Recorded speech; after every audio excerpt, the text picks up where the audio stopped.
Setiap anak terlahir unik dan memiliki potensi yang berbeda-beda. Namun, ada anak yang memerlukan perhatian dan layanan khusus dalam proses pertumbuhan kembangnya.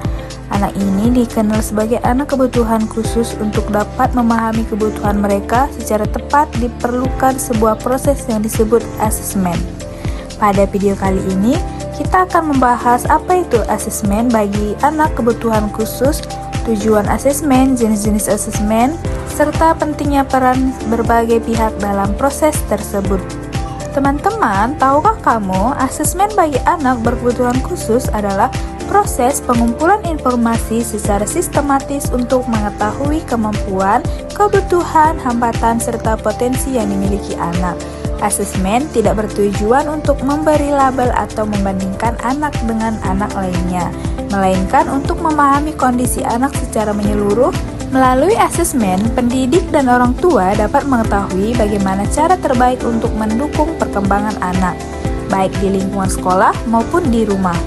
Tujuan utama asesmen adalah untuk membantu anak berkembang secara optimal sesuai dengan kemampuannya. Selain itu, asesmen juga bertujuan untuk mengetahui kekuatan dan kelemahan anak, mengidentifikasi kebutuhan khusus yang dimiliki anak, menentukan jenis layanan dan strategi pembelajaran yang sesuai. Dalam menyusun program pembelajaran individual atau Individualized Education Program atau IEP, membantu perkembangan anak secara berkelanjutan. Dengan asesmen yang tepat, anak tidak dipaksa mengikuti sistem yang tidak sesuai, melainkan sistemlah yang menyesuaikan dengan kebutuhan sang anak. Selain itu, asesmen bagi anak berkebutuhan khusus dapat dilakukan melalui berbagai metode.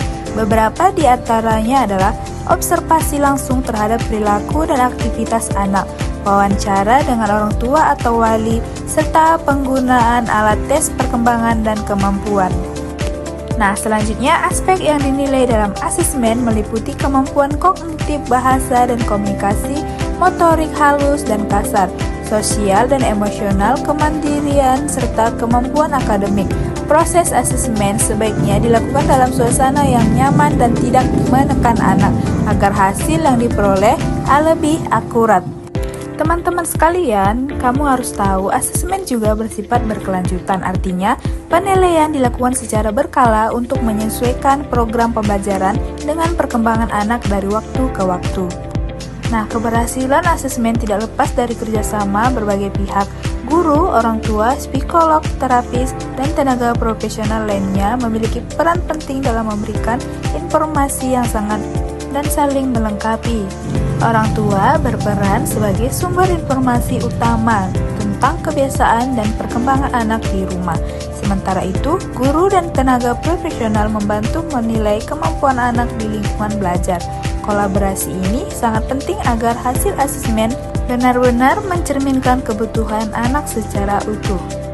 Nah, teman-teman, dari penjelasan ini kita dapat menyimpulkan bahwa asesmen bagi anak berkebutuhan khusus merupakan langkah awal yang sangat penting dalam mewujudkan pendidikan dan inklusif dalam keadilan. Dengan asesmen yang tepat, anak dapat memperoleh layanan pendidikan yang sesuai, bermakna, dan berpusat pada potensi mereka.